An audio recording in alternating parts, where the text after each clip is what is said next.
26 मार्च को IIHT सभागार में बुनकर सम्मेलन के दौरान बुनकर पर हुए हमले की निंदा करते हुए जिलाधिकारी को दिया ज्ञापन। वाराणसी, 26 मार्च को चौकियाघाट स्थित IIHT सभागार बुनकर सेवा केंद्र में बुनकर पचरंगी पर हमला किया गया, जिसमें हाजी रईस तथाकथित बुनकर माफिया ने अफसरान की मौजूदगी में गरीब बुनकर की आवाज को दबाने और कुचलने के काम को अंजाम दिया। इस तरह के कारनामे काफी भरे पड़े हैं। उनके बारे में एक जांच कमेटी बनाकर उनके खिलाफ सख्त से सख्त कार्रवाई करने की मैं जिला प्रशासन व बुनकर समाज के साथ हो रहे अत्याचार के खिलाफ वस्त्र मंत्रालय भारत सरकार से भी अपील करता हूं। इस संदर्भ में जब आरोपी रईस अहमद से बात की गई तो उन्होंने बताया कि उक्त व्यक्ति जिनको झापड़ मारा है वह व्यक्ति कार्यक्रम के दौरान सभागार में उपस्थित अधिकारियों के साथ अभद्र व्यवहार कर रहा था। उक्त घटना को लेकर राष्ट्रीय बुनकर एक्शन कमेटी के राष्ट्रीय अध्यक्ष सरफराज अहमद ने जिलाधिकारी वाराणसी से शिकायत करते हुए न्याय के लिए गुहार लगाया है। चाचा क्या नाम पड़ेगा आपका? रईस अहमद। हाँ, रईस अहमद। हाजी साहब, कुछ वीडियो वायरल हुआ है सोशल मीडिया पे। वीडियो 26 मार्च का बताया जा रहा है। IIHT में ये मीटिंग थी जिसमें एक बुनकर, गरीब बुनकर ने अपनी समस्याएं, बुनकरों की समस्याओं को रखा अधिकारियों के समक्ष, जिस पर आपने उनको थप्पड़ मार दिया, ऐसा उनका आरोप है। उसने जो है सबसे गलत काम किया। जो बाहर से गेस्ट आए थे, अफसर आए थे, सबको खुलेआम गाली दे रहा था, माइक से गाली दे रहा था। वो हमारे बगल में हम लोग देख रहे थे कि हाजी साहब बैठे हुए आदमी हमको लोगों को गाली दे रहा है। उसका झापड़ मारा, बे ये क्यों कर रहे हैं, गलत काम कर रहे हो। तो किसी को कहना कि मेहमान आए हैं बाहर से, उनको खुलेआम गाली दे रहा है। बहन बता रही थी, बताइए। ऐसा भी बुनकरों का आरोप है कि ये जो कॉलोनी है ये भारत सरकार की ज़मीन पे बना हुआ, बसाया हुआ कॉलोनी है। इसमें आपने और आपके भाई ने मिलकर एक पार्क जो बन रहा है उसका बड़ा हिस्सा आपने कब्जा करके रखा हुआ, उस पर आपका पूरा कब्जा है। और बुनकरों की साड़ियाँ खरीद के आप नेशनल अवार्ड जीत चुके हैं, अपने नाम किए हैं। ये अफसरों की मिली भगत से आपने ये कारनामा किया है। नहीं, ये सब बातें बिल्कुल गलत है। पार्क नया बन रहा है, कॉलोनी कंप्लीट हो गया, वो सरकार करा रही है, अपने सबसे कोई टच नहीं है। ऐसा तो आरोप है कि आपने उसका बड़ा हिस्सा अपने कब्जे में कर रखा है, अवैध कब्जा उस पर आपका। कुछ नहीं, कब्जा कहाँ है, कुछ नहीं कब्जा है। कब्जा कहाँ से हम करेंगे? हमारा जो है वही है, यही बहुत है। हम कब्जा कहाँ से करेंगे? हमारे पास कोई दूसरा कब्जा नहीं है, जो हमारा है लीज। और आपने आरोप ये भी है कि बुनकरों से साड़ी मंगा कर अफसरों की मिली भगत से आपने नेशनल अवार्ड भी जीता है। कुछ नहीं, साड़ी हम खरीदते बेचते हैं। हम साड़ी में हमको अवार्ड ही नहीं मिला है, साड़ी पर अवार्ड नहीं मिला। हमारा वह लैंगिंग बनाते हैं, उस पर अवार्ड मिला था 2014 में, आज की बात नहीं है। 2014 में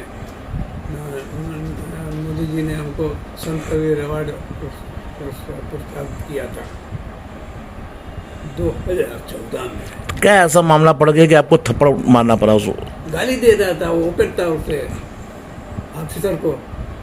हमारे मेहमान आए बाहर से और IAS ऑफिसर उसमें बड़े बड़े बैठे हुए हैं और सबको तुम गाली दे रहे हो, ये नहीं कर रहे हो, वो नहीं कर रहे हो, खाली यहाँ बेवकूफ़ बना रहे हो। गाली, खुलेआम गाली दे रहा था। तो हमको तो वो लोग भी हमारी तरफ ताक रहे थे, तो उसका हमने झापड़ मारा इसलिए कि भाई खामोश रहा, ऐसी बात, गलत बात मत बोलो, जो बात सही है उसको करो। तो जो आपके बारे में जो बातें हो रही हैं उस पर क्या कहना चाहेंगे? हर तरह के लोग हैं, किसी के बारे में क्या कह सकते हैं हम। दुश्मन भी दोस्त भी सब तरह के हैं, अब उसमें लोग कर रहे हैं तो उसको हम क्या कर सकते हैं। क्या बता रहे हैं? जी, मैं सरफराज अहमद, राष्ट्रीय बुनकर एक्शन कमेटी का अध्यक्ष। सरफराज जी, क्या मामला रहा? 26 मार्च का एक सोशल मीडिया वीडियो वायरल हो रहा है जिसमें एक व्यक्ति द्वारा किसी व्यक्ति को मारा पीटा गया है। देखिए, मैं उस मीटिंग में तो हाजिर नहीं था, मगर वायरल वीडियो के जरिए मुझे मालूम हुआ। फिर मैंने इसका साज्ञान लिया और मैंने डायरेक्टर संजय गुप्ता, संजय वर्मा से मैंने पूछा फ़ोन करके, तो उन्होंने कहा कि हाँ मीटिंग चल रही थी, बहस की थी, वो। हम कहा, पहले तो वो कह रहे थे कौन सी मीटिंग, कैसी मीटिंग? हम कहा वही मीटिंग जिसमें हुरा फटिंग हुई। लेकिन हुरा फटिंग तो पहले उन्होंने तुरंत फ़ोन काट दिया और उसके बाद फिर मैंने कहा फ़ोन क्यों काट रहे हैं, आप जवाब नहीं दीजिए। तो ये वो तो ये था वो, हमें अभी गरीब आदमी है, अपनी बात अधिकारियों के समक्ष रख रहा है, तो आप उसको मार देने का किसको अधिकार दिया गया है? अधिकार आला अफसर मौजूद हैं और आप बुनकरों के अध्यक्ष हैं। कौन मारा है? ये रईस अंसारी नाम के एक वीवर हैं और बुनकर कॉलोनी नाट्यमली में रहते हैं। उनका काफी इंक्रोचमेंट पहले से भी है, कई तरह के सरकारी अनुदानों में हस्तक्षेप, कई योजनाओं, सरकार की योजनाओं में पुरानी जो है सरकार रही है कांग्रेस, उस टाइम से इनका रसूख रहा है। और गरीब लोगों के हुकूक मारना इन लोगों की पुरानी आदत है। अभी बुनकरों के लिए भारत सरकार ने एक नाट्यमली कॉलोनी बनाई, उस जमीन पे भी इंक्रोचमेंट कर रखा है, स्टे ले रखा है, पार्क और भी कब्जा कर रखा है इनके भाई इन लोगों ने मिलकर, मतलब सिंडिकेट है पूरा एक तरह का। अभी बात हुई है मेरी रईस अंसारी से, उनका कहना है कि सारे आरोप बेबुनियाद हैं।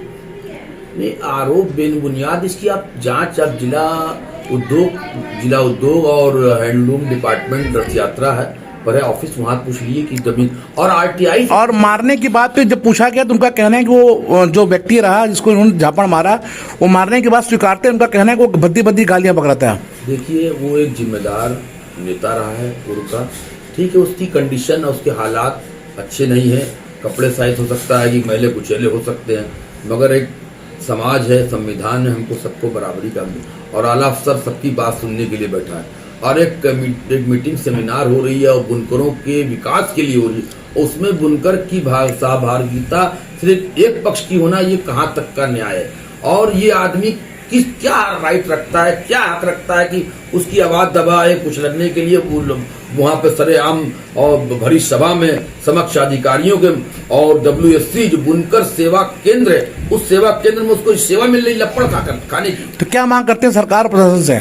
बिल्कुल, मैंने डीएम साहब और कमिश्नर साहब को मैंने ये वीडियो मैंने भेजा है और मैं इसकी कड़े शब्दों में निंदा करता हूं। और ऐसे लोगों पर अगर कार्रवाई नहीं होगी, समाज में मैसेज नहीं जाएगा और ये हरकत आए दिन जारी रहेगी।